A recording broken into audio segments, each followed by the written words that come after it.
Kita akan bahas masalah tentang ramalan-ramalan, saudara. Apalagi saat ini banyak orang dibingungkan tentang ramalan-ramalan, terutama tadi sio kuda, saudara ya. Kuda air, kudanya malah tenggelam, saudara. Nah, saudara, kita akan bahas tentang ramalan-ramalan. Mari kita buka dalam kitab Yesaya. Kita buka dalam kitab Yesaya. Saya percaya dalam program CD ini akan banyak orang bertobat. Amin. Kitab Yesaya pasal 44 ayat 24 sampai dengan 25. Kitab Yesaya pasal 44 ayat 24 sampai dengan 25. Beginilah firman Tuhan penebusmu, yang membentuk engkau sejak dari kandungan. Akulah Tuhan yang menjadikan segala sesuatu, yang seorang diri membentangkan langit, yang menghamparkan bumi. Siapakah yang mendampingi aku? Ayat 25 sudah baca bersama-sama.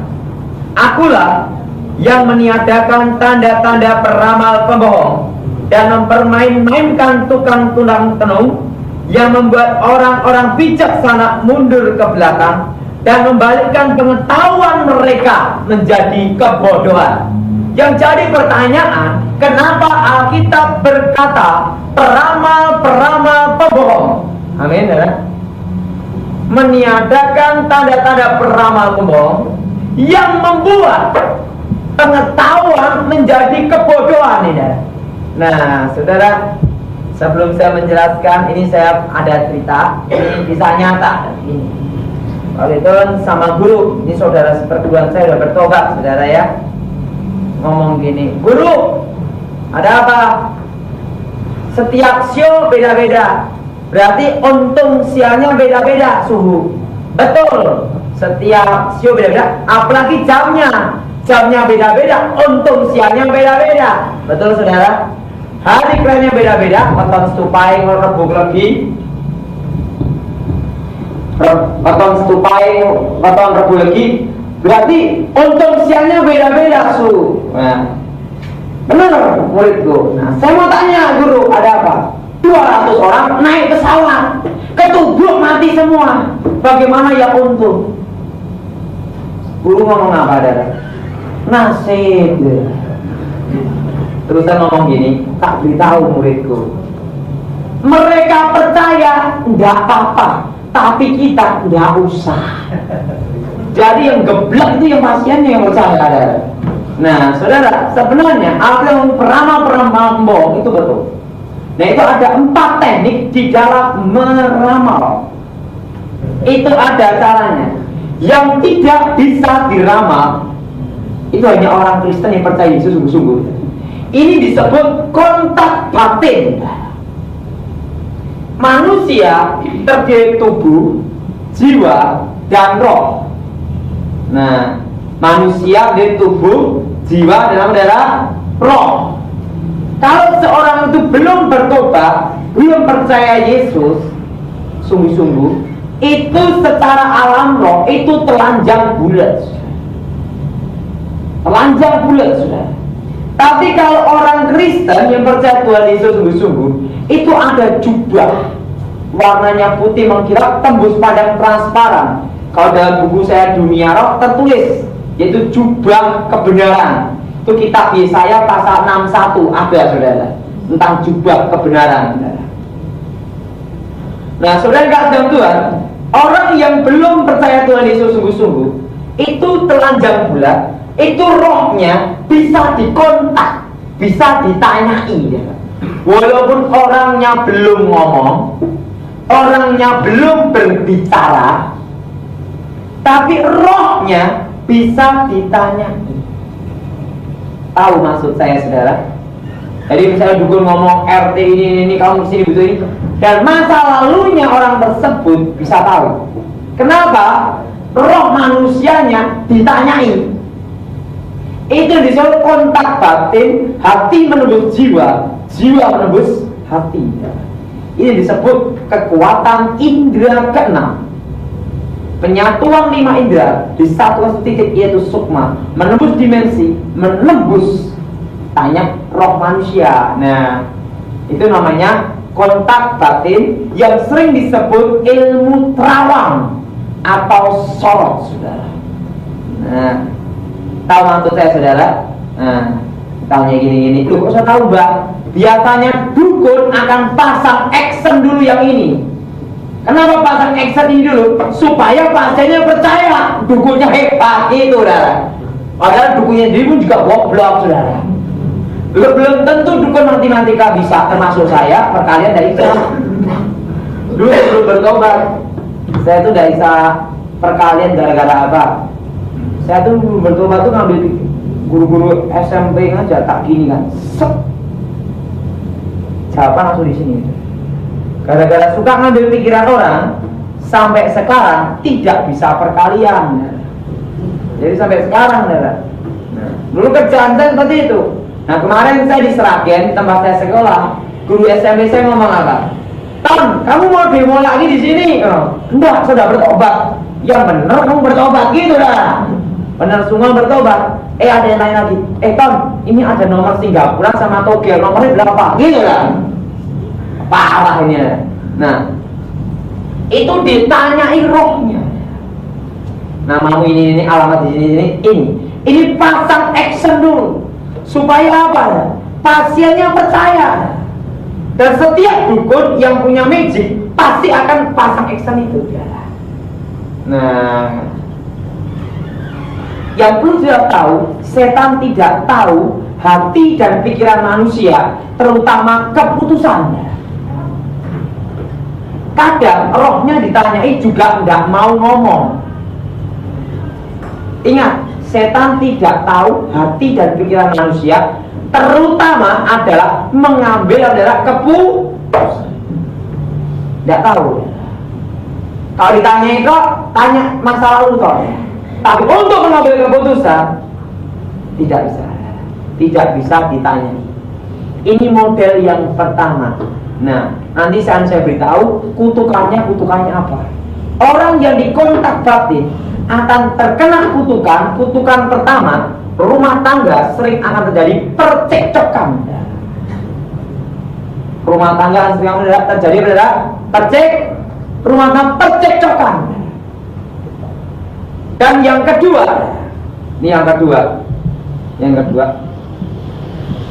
akan terjadi namanya roh perjinahan. Di dalam rumah tangga sering terjadi perpecahan perjinahan. Nah, yang ketiga akan terjadi namanya roh kebangkrutan. Perhatikan, orang yang suka cari minta nomor tokel banyak yang bangkrut, saudara. Karena apa? Uang jin dimakan setan, saudara. Itu dalam kebatinan ada uang jin dimakan adalah setan. Itu apa? Kutuk kebangkrutan. Kerja kelihatan berhasil gini, sampai mentok bangkrut habis lagi, saudara. Tahu maksud saya, saudara? Ngerti, saudara? 3. Keempat, transfer of spirit, yaitu kutukan apa? Kutukan pemberontakan. Kalau punya anak akan nakal koyo setan. Kalau punya anak akan nakal kayak setan. Nah, dan yang kelima, kutukan penyakit. Umur 50, 60, 70 itu ada suatu sakit yang tidak bisa disembuhkan. Misalnya sakit sini, tiba-tiba ini sembuh, sakit sini lagi, ini sembuh kayak gini, sampai sini bingung. Nah, dan yang keenam adalah kutukan kecelakaan. Setiap tahun ada kecelakaan dalam rumah tangga keluarganya. Dan yang ketujuh, hal itu ditanggung 7 keturunan. Salah satu dari kutukan yang saya sebut tadi pasti terjadi. Salah satu kutukan yang saya sebut tadi pasti terjadi. Kecuali orang tersebut percaya Yesus, lahir baru, bertobat, segala kutukan akan terlepas dan ikatan itu terlepas. Ingat, bukan hanya sekedar percaya di mulut, saudara. Bertobat dan lahir adalah baru. Ikatan itu terlepas. Jadi kalau orang minta ke kontak batin itu, terjadi kontak itu, kutuk berlaku. Secara otomatis hari itu juga. Nah, sebenarnya Pak, kalau orang Kristen ngantar ke dukun bagaimana? Itu celah dosa juga, itu kutuk juga. Orang Kristennya perlu bertobat juga, perlu dipegang kepalanya, diumak-umak, saudara. Kenapa? Kalau orang, yuk kamu tak antar ke dukun, berarti dia kompromi dengan setan. Itu celah dosa, kutukan bisa masuk. Salah satu dari ketujuh kutukan yang saya sebut tadi. Kecuali orang tersebut bertobat, tapi ingat, lahir baru. Bukan tobat habis tobat besok kumat. Wah, hari Minggu dia tobat, hari Senin sampai Sabtu mabuk lagi. Itu kutukan tetap berlaku. Ingat, lahir saudara. Ini yang disebut kontak apa saudara? Batin. Nah, sekarang yang kedua, yang disebut ilmu terawang atau sorot. Dulu sebelum saya bertobat itu biasanya gini. Misalnya ada kecurian di pabrik, RT ini langsung saya gini. Tapi ingat, bukan gini kan. Ini lain lagi urusannya, kan? Gini, set. Kita kayak layar televisi. Terusan pakai gini, jempol ini ya. Wah, ini terjadi ini. Gitu. Kembang kandil segini kan. Kelihatan air, kelihatan kayak layar televisi ya. Kata sorot, kelihatan. Ini yang disebut ilmu terawang atau sorot. Nah, ilmu terawang atau sorot itu gini saudara.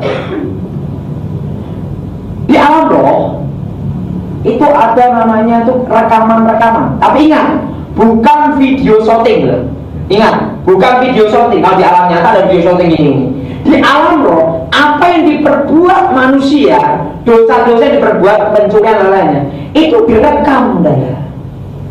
Wah, kamu berbuat apa? Kamu berbuat apa? Direkam.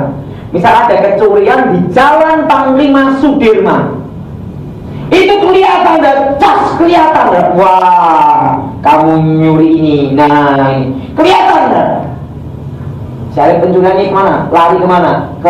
Dia lari ke Jalan Tamrin, itu kelihatan dan kayak rekaman. Nah, kenapa saya bisa ngomong demikian? Karena saya belum bertobat, pernah praktek, saudara. Dulu yang minta saya pabrik rokok untuk bongkar korupsi deh. Nah, waktu kemarin ada salah satu pejabat datangi saya, data sebutkan namanya ya. Datang nemui saya, Pak Tony, kami ini bertobat sungguhan apa tidak sih? Loh, kenapa? Kalau kamu belum bertobat, tak kasih order gitu. Wah, payah nih kami udah. Saya ngomong, terima kasih, saya udah bertobat, ilmu saya hilang, mantranya lenyap, kalah sama haleluya, saya bilang gitu. Nah, pejabat itu kan saya, haleluya itu apa? Yesus Kristus, amin. Dia bingung, haleluya itu gereja, Pak Tony ngomong gitu. Iya, bertobat, saya masuk gereja. Nah, kenapa saya tidak mau percaya Tuhan Yesus? Waktu dulu, walaupun tetangga saya orang Kristen, terusan saya di sekolah SMP, di sekolah Katolik, tapi jarang masuk sekolah. Saya seminggu sekali baru masuk. Tapi guru ngajar tidur terus, saudara. Tapi ranking kelas kan hebat, saudara. Waktu SD saya ranking kelas, ranking 4 nggak dikasih ranking. Kenapa? Bolos terus, ketahuan terus, saudara. Jadi gurunya mau naikin saya juga sungkan, saudara. Tapi dinaikin terus, karena apa? Ulangannya sip-sip terus, saudara. Nah, saya tuh dulu saya testing ujian SMP kira-kira 10 menit dah, selesai pulang dah. Sampai gurunya gini, wah gila nih murid ini gitu. Itu gini dah. Jadi rekaman apa yang terjadi dah. Dosa-dosa itu kayak direkam, kayak video shooting dah. Nah, sehingga kecurian perusahaan pabrik ya, itu diambil tanahnya, kelihatan kayak layar televisi ya. Wah, pencuriannya jalannya gini, tahu dah. Nah, biasanya untuk nangkap maling, untuk perampok, pembunuhan, pakai itu lah. Namanya ilmu terawang atau sorot, saudara. Kayak pertama disebut kontak batin. Nah, itu kutukannya apa? Kalau orang minta-minta ke situ, itu kutukannya yaitu kutukan pemberontakan. Apa? Kalau itu perusahaan banyak sekali pemberontakan. Dan perusahaan itu banyak sekali masalah.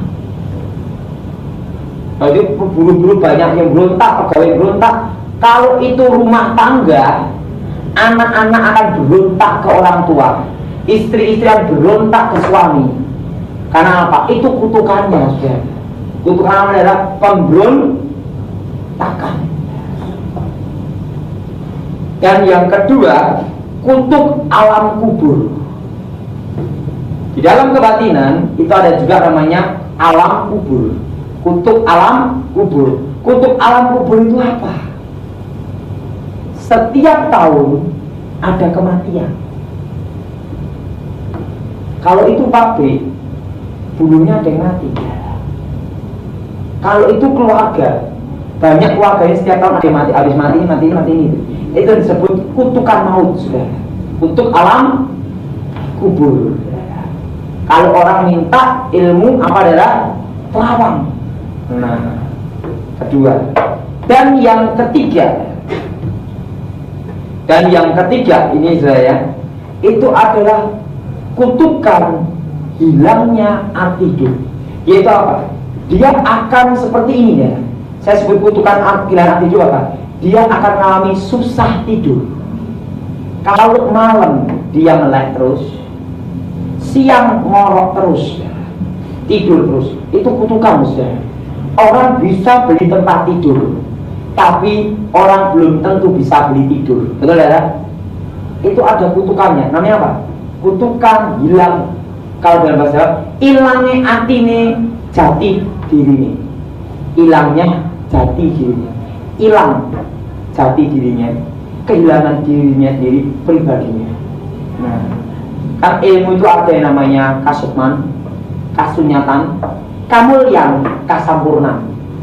Jadi ilmu itu ada kasukman, kasunyatan, kamulyan, kasampurnan. Nah, kalau kanuragan itu masih ilmu tingkat rendah. Tingkat tinggi adalah kasampurnan. Nah, kasampurnan biasanya di Pulau Jawa punya lambang yaitu Semar. Eyang Ismoyo. Tuh. Yang Ismoyo itu lambang kebatinan kasampurnan, itu kebatinan tingkat tinggi. Nah, saya dulu sebelum bertobat, saya juga pelajari kasukman, kasunyatan, terusan kamulyan, kasampurnan. Jadi saya pelajari semuanya dan termasuk kanuragan. Nah, kanuragan ini masih tingkat dasar. Biasanya yang orang yang ilmu kasampurnan itu bisa ilmu terawang. Biasanya ini lambangnya Semar kalau di Pulau Jawa. Tokoh pewayangan pokoknya deh. Nah, kalau enggak Kanjeng Panutan yaitu matahari deh. Yaitu dewa matahari. Tapi bukan dewa matahari yang ada di Jepang, lain lagi deh. Itu pewayangan deh. Tapi kalau saya bukan dewa matahari. Kalau saya aliran kasampurnan pakai ini, Eyang Ismoyo, Semar. Namanya aliran kasampurnan. Itu. Terus gini. Nah, itu akan hilang artinya diri. Jadi hilangnya jatinya sendiri. Dalam bahasa hilang artinya diri. Kutukannya itu. Jadi orang tersebut akan mengalami kegelisahan, susah tidur seumur hidupnya. Nah, saya mau tanya saudara, enak apa enggak saudara? Enggak enak saudara. Dan yang keempat saudara, yang keempat ini yaitu yang bersangkutan akan mengalami saudara. Akan mengalami apa? Kutukan kebangkrutan, sama dengan yang pertama tadi. Kalau kerja kelihatan berhasil sampai tetap bangkrut habis lagi. Kalau kita perhatikan konglomerat yang minta-minta ke situ, habis kan akhirnya saudara. Ya saudara, kenapa? Kutukan kebangkrutan. Ingat, berbeda dengan orang Kristen. Saya tidak cocok kan ngomong gini. Kadang kita orang Kristen ini salah ngomongnya gini. Nak, anak kecil, anaknya kecil ya. Kamu kalau besar, biarlah jadi orang. Apa hari ini kecebong, besok jadi orang. Betul ya? Apa hari ini kecoa, besok jadi apa ya? Orang. Ingat kata-kata ini, saudara. Ada lagi. Roda itu berputar. Kadang ada di bawah, kadang ada di atas. Mungkin ada kepala yang ini. Nah, saya beritahu saudara, kita orang Kristen yang percaya Tuhan Yesus tidak mengenal roda berputar. Engkau akan naik dan naik, saudara. Bukannya naik tentu nambah, bukan saudara. Naik. Ya. Jadi kata-kata itu harus diperbaiki, saudara. Nah, yaitu apa saudara? Kutukan kebangkrutan. Dan sama dengan kutukan yang pertama tadi ya, kutukan perzinahan sama. Nah itu kalau orang tersebut tidak bertobat percaya Tuhan Yesus lahir baru, secara otomatis kutukan itu akan berlaku. Orang yang minta maupun yang nganter, yang minta juga kena, yang nganter juga kena. Lupa kan nganter tok, yang itu nongkolnya dia untuk pulutnya juga ikut-ikut. Nah nongkolnya juga busuk, pulutnya juga busuk, dapat semuanya. Karena apa? Sudah ada namanya kompromi. Paham ya? Itu kutukannya. Dan itu pasti berlaku. Salah satu dari kutukan itu. Nah, saya mau tanya, hal ini menguntungkan atau merugikan, saudara? Merugikan. Nah, jadi saya beritahu, kita harus koreksi diri. Nah, seperti tadi saya jelaskan, nenekku sendiri aja tidak percaya ramalannya. Kadang tuh orang tuh goblok sudah ngomong gini. Kalau orang non-Kristen sakit pergi ke dukun, tapi dukun sakit pergi ke dokter, betul ya? Karena apa? Dukunnya tahu setan bisa nyembuhin. Itu dalam buku saya yang saya kupas, rahasia kesembuhan ilahi. Itu di toko buku Kristen ada Pak ya, di Gramedia, Bethlehem, Metanoia ada ya, Metanoia ada rahasia kesembuhan ilahi. Di toko buku Betani Surabaya ada. Betani Surabaya ada. Saya beritahu, itu tipuan iblis. Nah, ini disebut apa adalah ilmu terawang atau apa adalah sorot. Maka Alkitab ngomong apa? Tanda-tanda peramal pembohong. Ini yang kedua. Dan yang ketiga, mari kita buka dulu, saudara ya. Dalam Alkitab kita, surat 1 Timotius pasal yang keempat.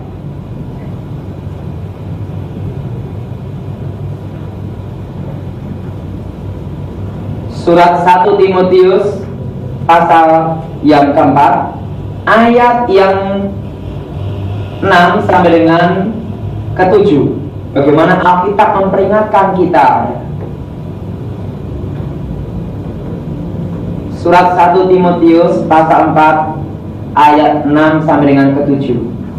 Dengan selalu mengingatkan hal-hal itu kepada saudara-saudara kita, engkau akan menjadi seorang pelayan Kristus Yesus yang baik, terdidik dalam soal-soal pokok iman kita dan dalam ajaran sehat yang telah kau ikuti selama ini. Ayat 7 kita jaga bersama-sama. Tetapi jauhilah takhayul dan dongeng-dongeng nenek-nenek tua, latihlah dirimu beribadah. Alkitab ngomong jauhilah ramalan-ramalan yang ketiga, yaitu apa yang ada di dalam tubuh manusia. Jadi ramalan yang ketiga adalah apa yang ada dalam tubuh manusia. Misalnya tai lalat.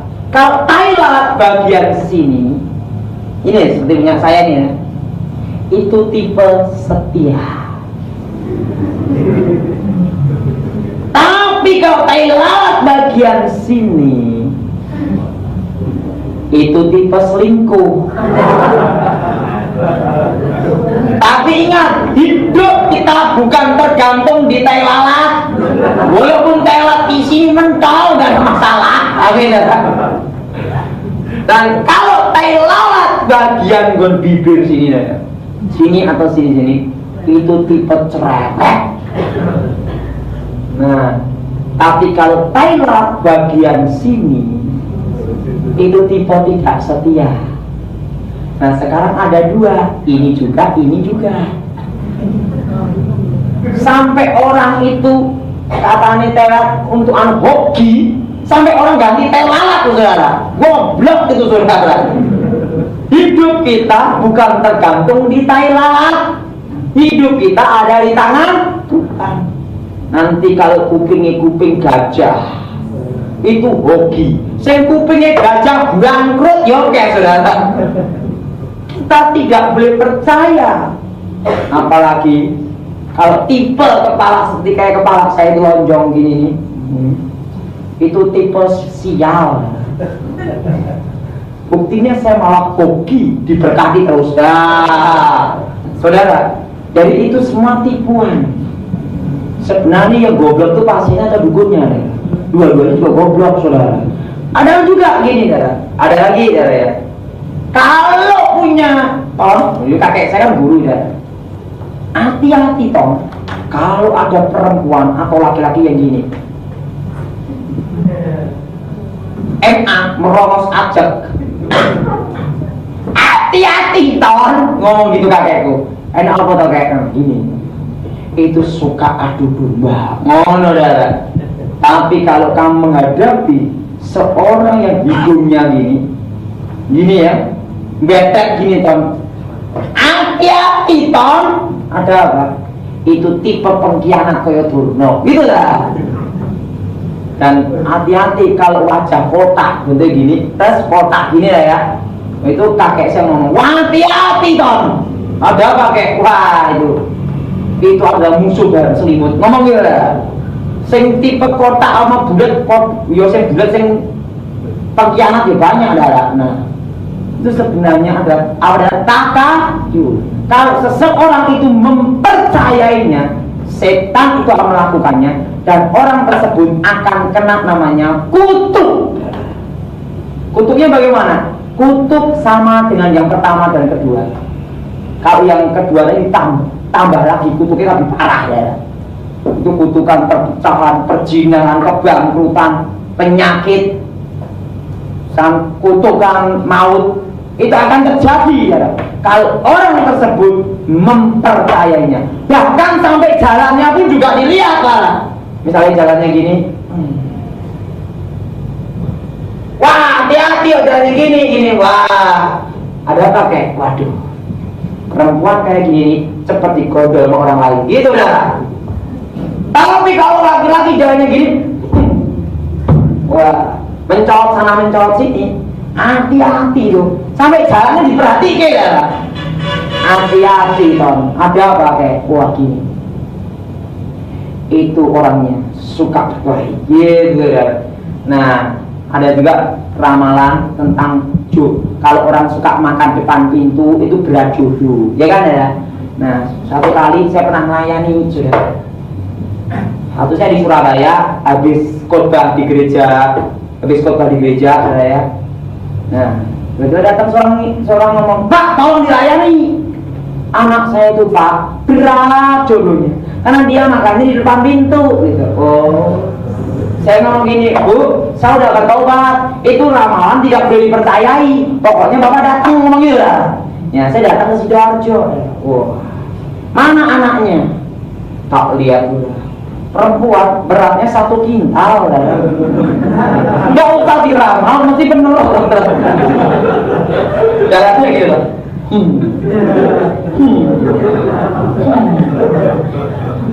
Saya yang mau seling gitu. Wow. Nggak usah diramal, udah bener itu. Tak konseling. Tahu tapi kalau percaya Tuhan Yesus, nanti disiapin jodoh. Nanti kasih ke gereja. Saat ibu ramalan, kita nggak boleh percaya ramalan Bu. Ya nggak apa-apa, nggak percaya nggak apa-apa. Dia bilang gitu dah. Anaknya ngomong gini, Pak Tony, nggak usah ke gereja jauh-jauh, biar bapak sendiri aja yang jodoh saya. Saya yang konseling dia. Banting keok aku rara. Waduh, saya ngomong bulldozer traktor kasih saya. Saya ngomong jangan gitu, nggak usah jauh-jauh, biar Pak Tony aja sendiri. Ngomong gitu dah. Wah, saya pikir parah ini dah. Wah, saya ngomong gini, wah bukannya gini ya. Langsung saya kabur.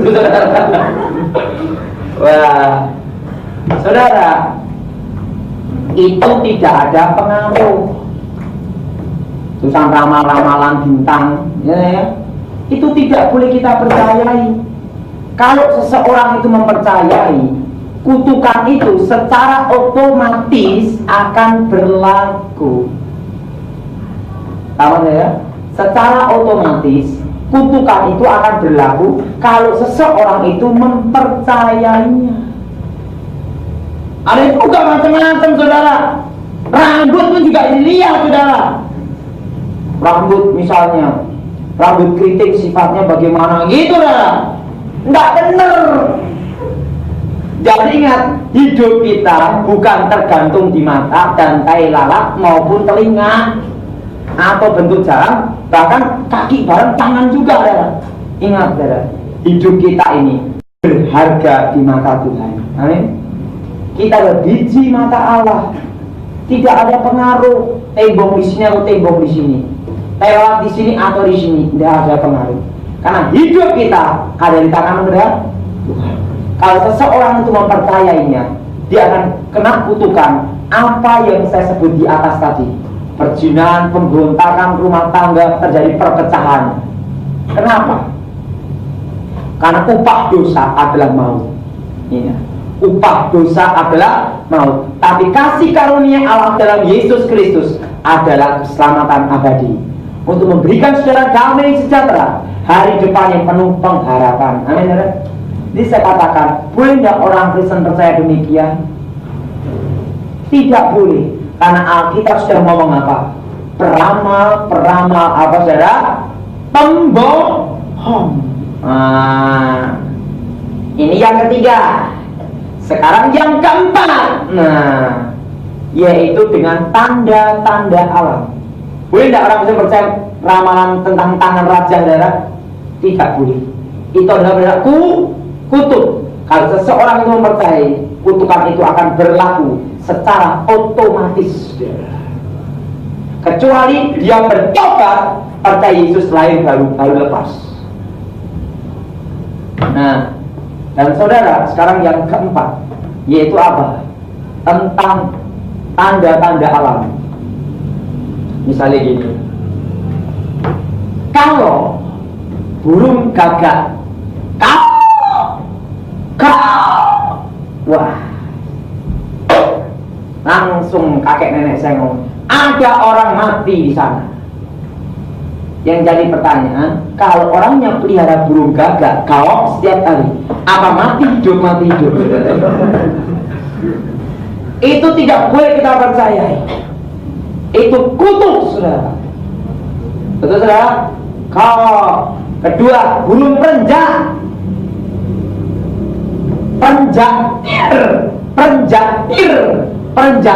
Wah, ngomong gini, ada tamu terhormat datang. Setelah pelihara burung perenjak, yang datang tukang ngamen. Ceng. Nah, repot lah.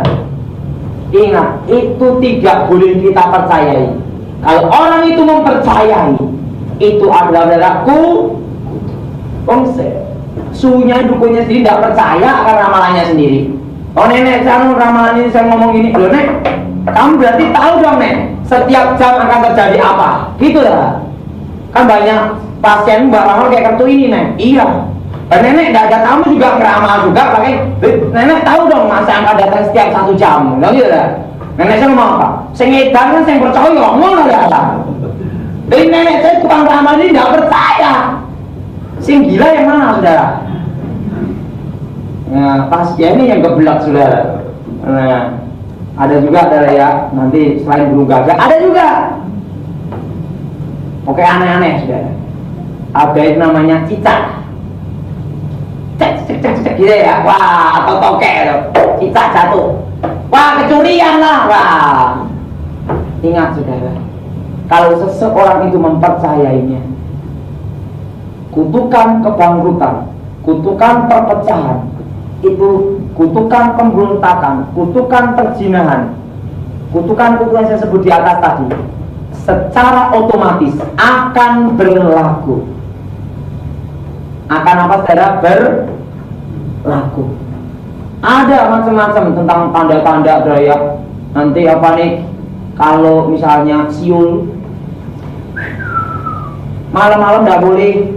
Nanti datangkan sawah penyakit, ya. Saat rumah tusuk sate.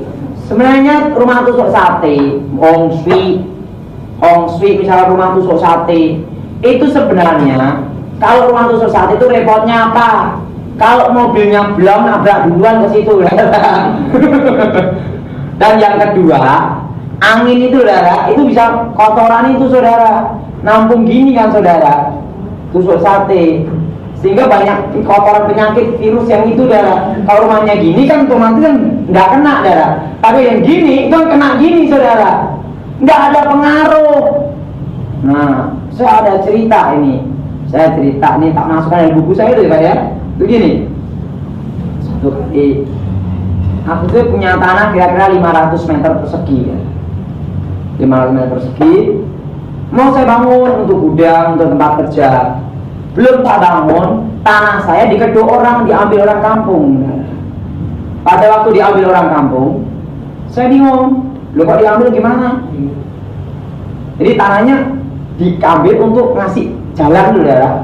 Wah, saya mikir, lalu ini belum dibangun di pondasi aja udah hilang, tanahnya diambilin. Apalagi saya pondasi, bisa-bisa pondasi muncul semua, hilang semua. Tiba-tiba ada seorang ibu datang menemui saya. Pak Tony, saya itu punya rumah tusuk sate, wangkel sekali. Bahkan salah satu pemuka agama lari Pak Tony, katanya jinnya terlalu kuat. Banyak yang setan-setan gini Pak. Dan hidup saya semakin susah. Itu luasnya 112 meter. Saya ngomong, Bu, bagaimana kalau tak beli 47.500.000? Ya Pak, jangan ngawur, tanahnya per meter berapa? Lah bangunannya saya juga ngedang ke atas tingkat loh Pak. Berapa Pak?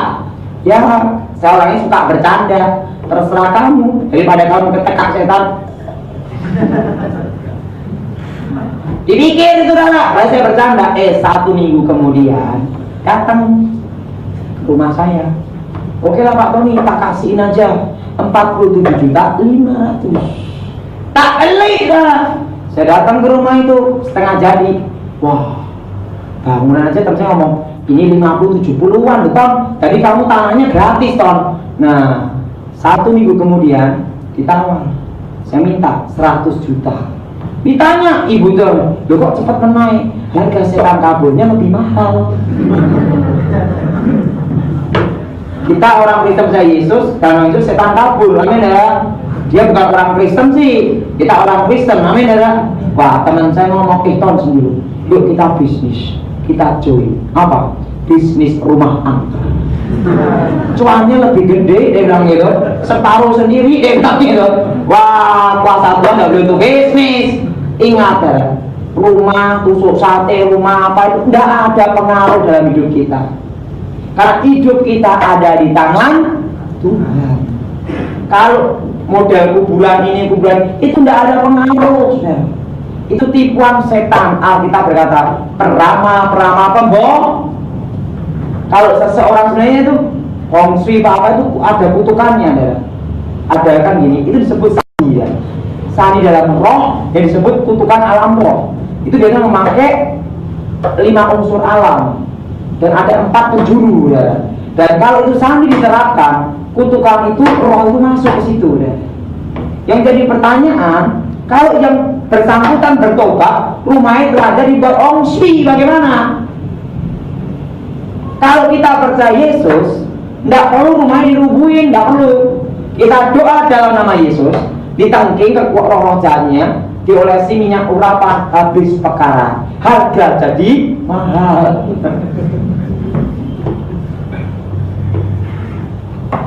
Tapi saya bukannya ngajar untuk bisnis rumah angker, saudara. Kuasa Tuhan bukan tidak beli untuk bisnis, ya kan itu ya. Kalau untuk bisnis repot, saudara. Nah, saudara, jadi ingat, orang Kristen tidak boleh percaya yang namanya takayul. Angka 13, angka sial. Tidak ada pengaruh. Nomor handphone saya dikatakan wah, nomor handphone saya kan itu adalah wah, sial ini nanti. Buktinya malah hoki gede terus, saudara, berkat. Ingat, angka 13, angka terbalik apapun tidak ada pengaruh. Karena hidup kita ada di tangan Tuhan. Kalau seorang yang mempercayainya, perlu tidak dilayani kelepasan? Perlu, saya beritahu. Namanya pemutusan kutub. Kan pada itu saya mempercayai cicak, mempercayai burung gagak, burung perenjak, dan tanda-tanda alam. Hong Shui, kutukan itu secara otomatis berlaku. Kutukan perpecahan, pemberontakan, perjinan itu akan berlaku. Nah, yang jadi pertanyaan, apakah setan tahu masa yang akan datang? Jadi kutukan akan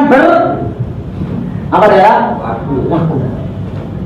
Setan, nah nanti tahun itu juga setan akan mengerjakan supaya terjadi kongsi, merekayasa supaya hal itu terjadi, supaya orang itu mempercayainya. Nah, saya ngomong SD sendiri tak roh ini nanti kontak dengan roh ini antar pangkat. Sang roh ini ngomong keluarkan 751, roh ini membuat keluar nomor 751 perputaran. Nah, merekayasa supaya hal itu terjadi. Berbeda dengan Allah. Allah di dalam kemahatauannya, dia tahu apa yang akan terjadi. Ingat, Allah itu beda. Dalam kemahatauannya, dia tahu apa yang akan terjadi, bukan merekayasa seperti setan.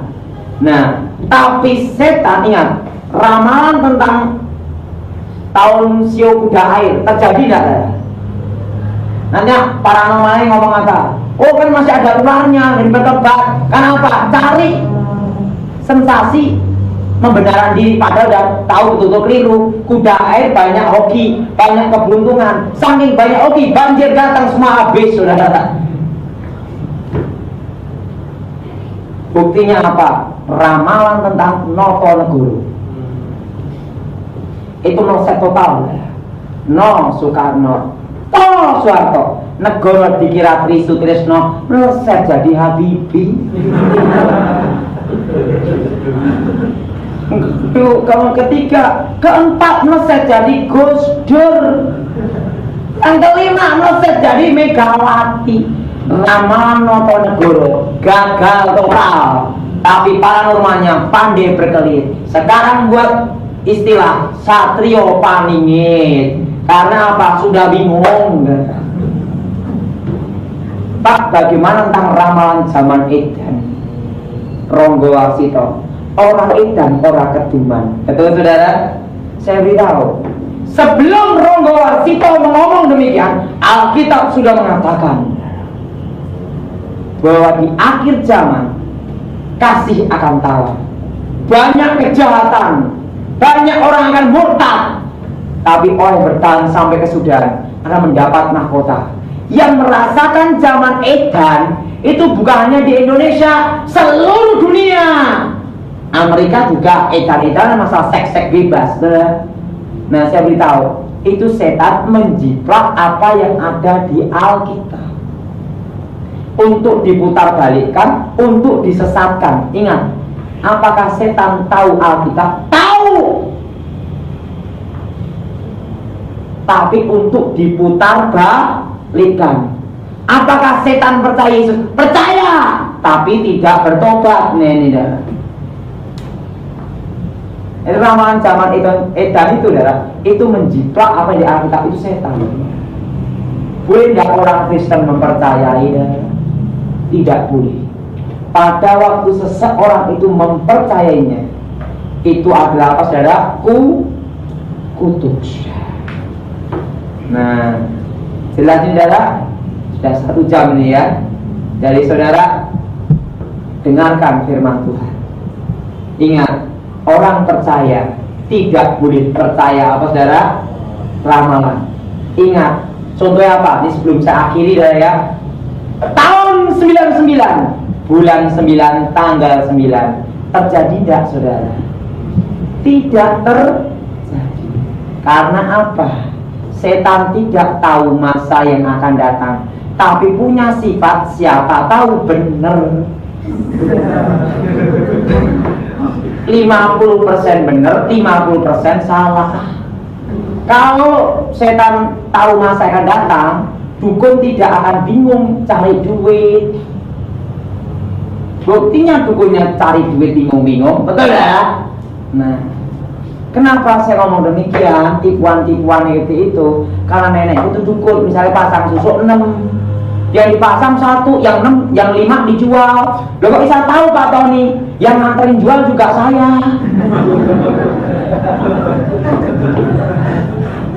Kan tahu, upon yang jual, hari tahu nganterin ini, mungkin apa, nah jual segini, tahu kan saudara.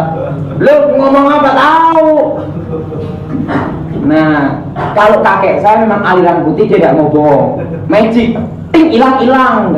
Tapi nenek saya itu ilmu hitam, nyantet bunuh orang mati sungguhan. Tapi kalau dia ada masalah duit, matanya berkunang-kunang jadi biru, saudara. Biru hijau gitu, saudara.